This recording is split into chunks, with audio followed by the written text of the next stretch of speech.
आज के हम इस वीडियो में हम अवतल लेंस से बनने वाले प्रतिबिंब के निर्माण के बारे में अध्ययन करेंगे। पिछली वीडियो में हमने उत्तल लेंस से बनने वाले प्रतिबिंब के निर्माण के बारे में अध्ययन किया था। अलग अलग स्थितियों पर बिंब को रखा जाए तो उसका प्रतिबिंब कहाँ बनता है, इस बारे में हम अध्ययन करेंगे। तो चलिए शुरू करते हैं। इसमें हम पहली कंडीशन लेके चलते हैं, जो वस्तु को हम अनंत पर स्थित कर दें। ये हमारा अवतल लेंस है और ये मुख्य अक्ष है।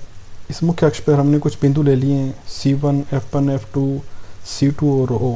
जहाँ पर F1 और F2 क्रमशः प्रथम और द्वितीय फोकस बिंदु, C1 और C2 प्रथम और द्वितीय वक्रता केंद्र और O यहाँ पे प्रकाशीय केंद्र है।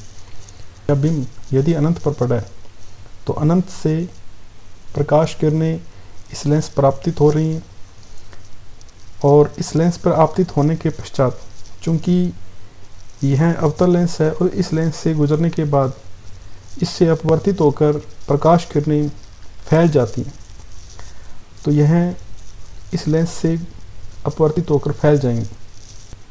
आप देख सकते हैं कि ये प्रकाश किरणें अनंत से आ रही हैं और ये अपवर्तन के पश्चात फैल गई हैं और ये आपस में एक दूसरे के समांतर नहीं है। जब हम इन प्रकाश किरणों को कहीं पीछे बढ़ा देते हैं यहाँ, तो यह फोकस बिंदु पर हमको प्रतीत होती हैं। तो हमको इस जो वस्तु है या बिंब है, इसका जो प्रतिबिंब है वो F1 बिंदु यानी कि प्रथम फोकस बिंदु पर प्राप्त होता है। तो हम कह सकते हैं कि हमारा जो प्रतिबिंब है वो फोकस बिंदु पर प्राप्त हो रहा है और इस प्रतिबिंब का जो आकार है बहुत ही ज़्यादा छोटा, बिंदु स्वरूप में आभासी इसलिए क्योंकि यहाँ पर वास्तविक नहीं बन रहा है। प्रकाश किरणें तो इधर जा रही हैं। ये जो प्रकाश किरणें आई थी ये लेंस से अपवर्तित होकर आगे चली गई, लेकिन हमको ये ऐसा लग रहा है कि ये जो प्रकाश किरणें हैं ये इस बिंदु से आती हुई प्रतीत हो रही हैं, इसलिए हम इसको आभासी कहेंगे और ये सीधा बनेगा। जैसा वस्तु का या बिंब का आकार होगा वैसा ही यहाँ पे बनेगा, लेकिन बहुत ही अति सूक्ष्म और छोटा बिंदु स्वरूप में होगा। दूसरी कंडीशन हम लेके चल रहे हैं, जब वस्तु को अनंत और प्रकाशीय केंद्र के मध्य कहीं भी रख दी जाए। ये हमारा लेंस निकाय है। उत्तल लेंस में जब हम करते थे तो कई कंडीशन लेके चलते थे। पहले हम अनंत पे रखते थे, फिर अनंत और वक्रता केंद्र के बीच रखते थे, फिर वक्रता केंद्र पे रखते थे, फिर हम वक्रता केंद्र और फोकस बिंदु के मध्य रखते थे, फिर फोकस बिंदु पर और फोकस बिंदु और प्रकाशीय केंद्र के मध्य। इन बिंदुओं पर हम रखकर उत्तल लेंस द्वारा बनने वाले प्रतिबिंब की स्थिति के बारे में अध्ययन करते थे। लेकिन हमारे अवतल लेंस में ऐसा नहीं है। अवतल लेंस में दो ही कंडीशंस बनेंगी।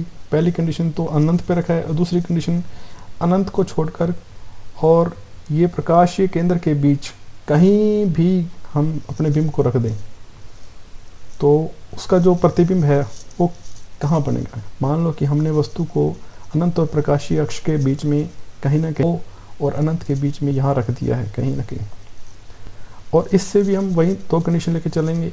दो प्रकाश किरणें इस लेंस पर आपतित करेंगे।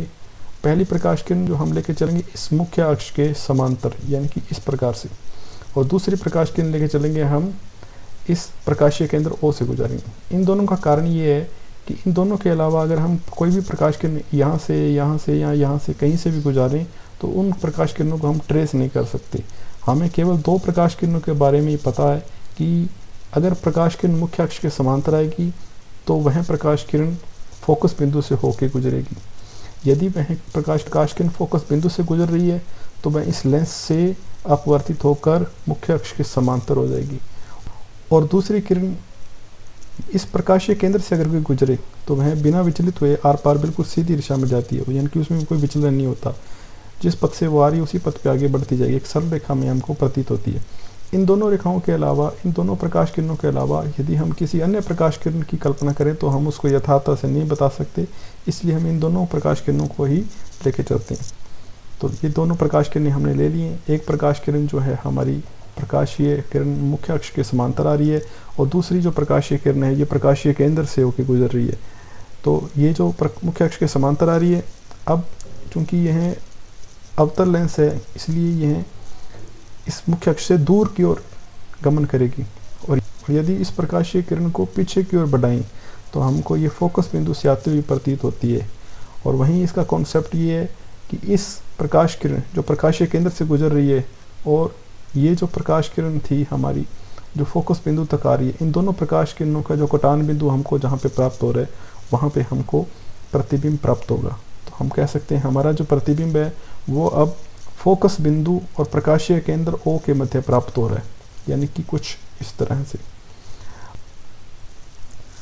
और इससे बनने वाले जो प्रतिबिंब का आकार होगा वो छोटा, आभासी और सीधा होगा।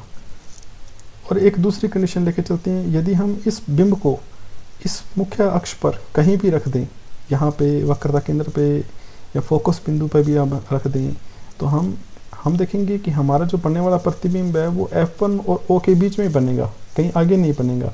आप देखेंगे मान लो हम इसको यहाँ कहीं रख दें, जैसे उदाहरण के रूप में हमने इसको वक्रता केंद्र और फोकस बिंदु के बीच में रख दिया, तो ये तो प्रकाश किरण यूँ ये से जा रही है और दूसरी प्रकाश किरण ये प्रकाशीय केंद्र से होकर गुजर रही है और इसका जो कटान बिंदु है वो हमको यहाँ प्राप्त हो रहा है। तो पहले हमको यहाँ पे प्राप्त हो रहा था, इस बिंब प्राप्त हो रहा था, अब थोड़ा आगे। इसी प्रकार और जैसे जैसे हम इस वस्तु या प्रतिबिंब को थोड़ा थोड़ा आगे की ओर बढ़ाते जाएंगे तो ये बनने वाला जो प्रतिबिंब है ये भी हमारा यहाँ से आगे की ओर बढ़ता जाएगा और यह क्रमशः बड़ा होता जाएगा। देखिए इसी स्केल पे बनेगा।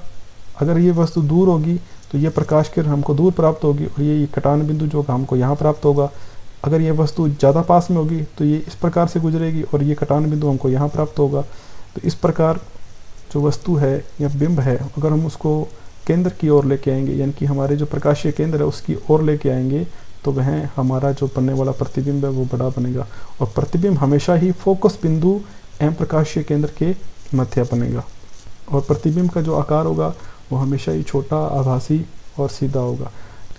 तो अवतल लेंस से जो बनने वाले प्रतिबिंब है उसमें हम दो ही स्थितियाँ लेके चलते हैं। जब वस्तु अनंत पर हो तो वस्तु का बनने वाला प्रतिबिंब फोकस बिंदु पर बनेगा, और यदि वह वस्तु अनंत और प्रकाशीय केंद्र के बीच में कहीं पर भी स्थित है तो उसका जो प्रतिबिंब है वो फोकस बिंदु और प्रकाशीय केंद्र के बीच बनेगा। तो आशा करते हैं अवतल लेंस से बनने वाले प्रतिबिंब के निर्माण के बारे में आप भली भांति समझ चुके होंगे। इसी आशा के साथ मिलते हैं अगली वीडियो में। धन्यवाद।